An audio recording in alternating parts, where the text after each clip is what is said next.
दोस्तों 17 सितंबर एक खास दिन है क्योंकि यह दिन भारत के एक ऐसे असाधारण व्यक्ति का जन्मदिन है जिसने भारत को फिर से भारत बनाने में एक ऐतिहासिक भूमिका निभाई है। इसलिए चलिए जानते हैं उस असाधारण व्यक्ति के असाधारण जीवन की कुछ रोचक एवं महत्वपूर्ण बातें और जानते हैं कि मोदी आखिर मोदी कैसे बने।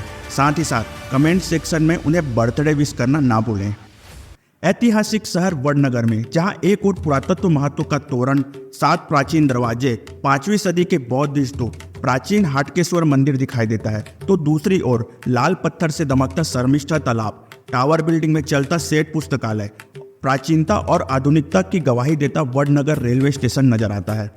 इस ऐतिहासिक शहर को एक और चीज ऐतिहासिक बनाती है। गुजरात के वडनगर में कभी बनासकांठा के नौदोत्र गांव से एक परिवार आया था। वह परिवार था मगनलाल रणछोड़दास का। मगनलाल ने वडनगर में किराने की दुकान खोलने के लिए अपना गांव छोड़ दिया और वडनगर में मोदियों के मोहल्ले में काला वासुदेवनु चाचरू के एक मकान में यानी कि मोदीवास में किराए पर घर ले लिया था। मगनलाल रणछोड़दास के बेटे हुए मूलचंद और 1915 में मूलचंद के बेटे हुए दामोदर दास। और दामोदर दास और हीराबेन के 6 बच्चों में से एक थे नरेंद्र मोदी, जिनका जन्म 17 सितंबर 1950 में हुआ। मोदियों के मोहल्ले में रहने की वजह से इनके नाम के आगे भी मोदी जुड़ गया। मोदी का बचपन इन्हीं गलियों में बीता। जिस घर में मोदी रहे अब वहाँ कोई दूसरा परिवार रहता है, लेकिन यहाँ के लोगों के चेहरे में अपने नरेंद्र मोदी के प्रधानमंत्री बनने की खुशी साफ दिखाई देती है। वो 6 भाई बहनों में तीसरे नंबर की संतान है और उन्हें बचपन में नरिया कहकर बुलाया जाता था। वो बचपन में आम बच्चों से बिल्कुल अलग थे। मारुति कुछ डिफरेंट है। नरेंद्र मोदी वडनगर के भागवताचार्य नारायणाचार्य स्कूल में पढ़ते थे और वह स्कूल में एक औसत छात्र हुआ करते थे। पीएन हाई स्कूल में लगभग 60 वर्ष पहले एक नाटक का मंचन किया गया था। इसमें जोगीदास कुमान के पात्र ने मंच पर जिस अंदाज में तलवार खींची थी वो दृश्य शिक्षकों व लोगों को आज भी याद है। जोगीदास का पात्र निभाने वाला बालक कोई और नहीं बल्कि प्रधानमंत्री नरेंद्र मोदी ही थे। उन्हें बचपन में नाटक, परंपरागत खेल का बहुत ही ज्यादा शौक था। नरेंद्र मोदी बचपन में स्कूल में एक्टिंग और वाद विवाद नाटकों में भाग लेते थे और पुरस्कार जीता करते थे। 2013 में मोदी पर लिखी गई किताब the man of the moment Narendra Modi के मुताबिक 13 या 14 साल की उम्र में स्कूल की टूटी हुई दीवार को ठीक करने के लिए और फंड जुटाने के लिए स्कूल के बाकी बच्चों के साथ एक नाटक में हिस्सा लिया था। यह नाटक गुजराती में था। इसका नाम था पीलू फूल, जिसे हिंदी में पीले फूल कह सकते हैं। आपने अक्सर मोदी जी से यह कहते हुए सुना होगा, मित्रों, मैं बचपन में रेल के डिब्बे में चाय बेचता था। नरेंद्र मोदी के पिता की रेलवे स्टेशन पर चाय की दुकान थी।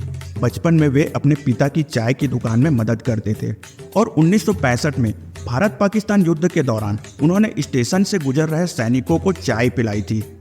वह एनसीसी में भी शामिल हुए क्योंकि प्रधानमंत्री मोदी बड़े होकर सेना में भर्ती होना चाहते थे। नरेंद्र मोदी की आधिकारिक वेबसाइट के अनुसार वह बचपन में जामनगर स्थित सैनिक स्कूल में पढ़ाई करना चाहते थे, लेकिन पैसों के अभाव के चलते वह ऐसा नहीं कर पाए। बचपन में वडनगर के शर्मिष्ठा तालाब में तैरने का मोदी को बहुत ही ज़्यादा शौक था। एक बार वह तालाब से घड़ियाल के बच्चे को पकड़ कर ले आए तो माँ ने उन्हें बहुत डांटा और कहा कि बच्चे की माँ उसे तलाश रही होगी। मोदी जी ने तत्काल उस मगरमच्छ के बच्चे को तालाब में छोड़ दिया।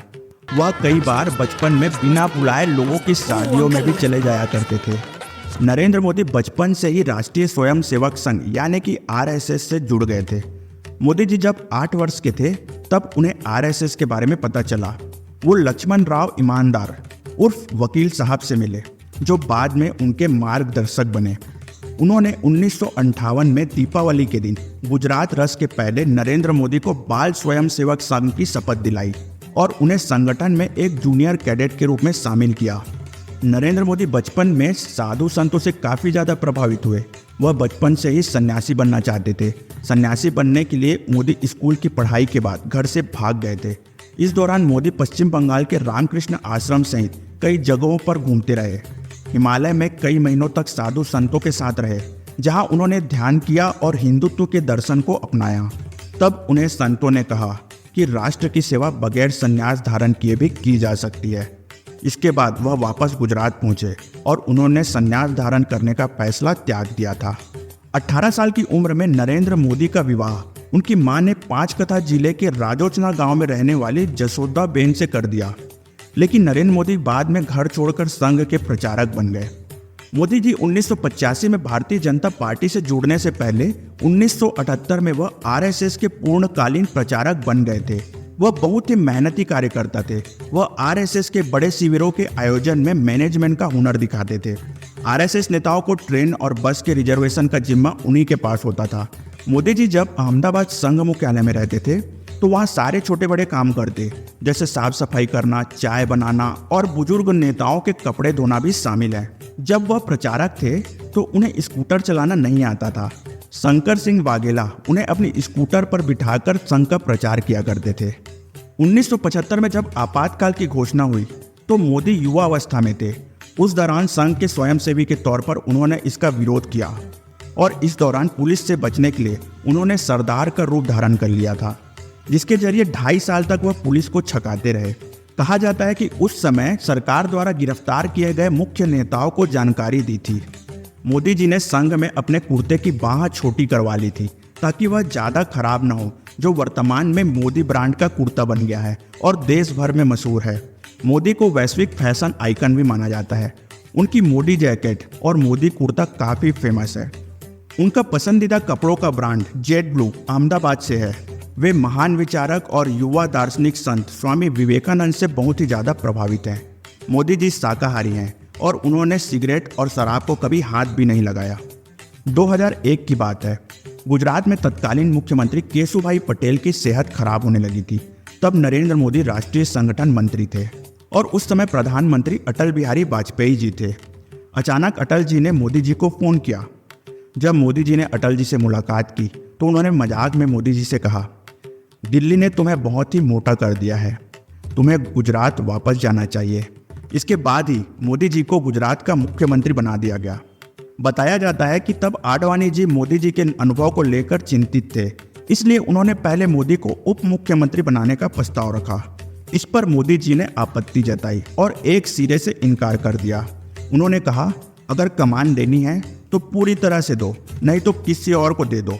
हालांकि बाद में सभी लोग मोदी की बात मान गए। 3 अक्टूबर 2001 को वह केशुभाई पटेल की जगह गुजरात के मुख्यमंत्री बने। तब वे राज्य विधानसभा के सदस्य नहीं थे। उन्होंने बाद में उपचुनाव में जीत दर्ज की। दरअसल नरेंद्र मोदी ने 24 फरवरी 2002 को पहली बार चुनाव लड़ा था। उन्होंने राजकोट उपचुनाव में 15,000 वोटों से जीत हासिल की थी। गुजरात के मुख्यमंत्री के रूप में अपनी कार्यकाल के दौरान मोदी जी ने कथित तौर पर एक भी दिन छुट्टी नहीं ली। साथ ही उन्होंने 30 से ज़्यादा लोगों का निजी स्टाफ भी नहीं रखा। वो भारत की स्वतंत्रता के बाद जन्मे पहले भारतीय प्रधानमंत्री हैं। गुजरात के सबसे लंबे समय तक कार्यकाल वाले मुख्यमंत्री भी रह चुके हैं। जब तक उनकी माताजी जीवित थीं, नरेंद्र मोदी कोई भी काम शुरू करने से पहले अपनी मां का आशीर्वाद जरूर लेते थे। सभी चुनावों में मिली जीत के बाद उन्होंने अपनी मां से जाकर उनका आशीर्वाद भी लिया था। उन्हें फोटो खींचने का शौक है और फोटोग्राफी के प्रति बहुत ही प्रेमी हैं। पीएम मोदी सोशल मीडिया में भी काफ़ी ज़्यादा एक्टिव रहते हैं। मोदी जी के फॉलोअर्स एक्स पर 100 मिलियन से भी ज़्यादा है, जो उन्हें सोशल मीडिया प्लेटफॉर्म पर सबसे लोकप्रिय वैश्विक नेता में से एक बनाते हैं। वह शरीर को स्वस्थ रखने के लिए नियमित योग करते हैं। इसके अलावा ध्यान भी नियमित रूप से करते हैं। मोदी जी हर छोटी छोटी बातों का विशेष ध्यान रखते हैं, जैसे भाषण से पहले उसकी तैयारी करना, बालों का ध्यान रखना, कपड़ों की स्टाइलों का ध्यान रखना, और वह समय के बड़े पाबंद हैं। नरेंद्र मोदी सिर्फ 4 से 5 घंटे की नींद लेते हैं। वे सुबह 5:30 बजे उठ जाते हैं। मोदी जी पतंगबाजी के शौकीन हैं। सियासत के आसमान की तरह वह पतंगबाजी में अच्छे से अच्छे पतंगबाजों की कन्नियां काटते हैं। गुजरात में हुए गोधरा कांड एवं दंगों के कारण वर्ष 2005 में मोदी को अमेरिका ने वीजा देने से मना कर दिया था। गोधरा कांड के विषय में हम अलग से एक वीडियो लेकर आएंगे। एक इंटरव्यू में प्रधानमंत्री मोदी ने कहा था, एक बार मैं अपने मित्रों और अध्यापकों के साथ मशहूर हिंदी फिल्म गाइड देखने गया था, जो आर.के. नारायणन के एक उपन्यास पर आधारित थी। फिल्म के बाद मैं दोस्तों के साथ एक गहरी बहस में पड़ गया। मेरा तर्क था कि फिल्म का मूल विषय यह था कि अंत में प्रत्येक व्यक्ति को अपनी अंतरात्मा से मार्गदर्शन मिलता है, लेकिन मैं उम्र में छोटा था। मेरे दोस्तों ने मुझे गंभीरता से नहीं लिया। गाइड फिल्म ने उनके ऊपर एक और छाप छोड़ी। वह थी सूखे की सच्चाई और पानी की कमी से किसानों में दिखने वाली निरीहता। बाद में जब उन्हें मौका मिला तो उन्होंने गुजरात में अपने कार्यकाल का एक बड़ा भाग जल संचय प्रणाली को एक संस्थागत रूप में देने में लगाया। यह एक ऐसी परियोजना है जिसे वे प्रधानमंत्री के रूप में राष्ट्र स्तर पर भी लेकर आए। तो ये थी मोदी जी के जीवन की छोटी सी कहानी। उम्मीद करता हूँ कि आप लोगों को वीडियो जरूर पसंद आई होगी, इसलिए चैनल को सब्सक्राइब करना और वीडियो को लाइक करना ना भूलें। Thank you.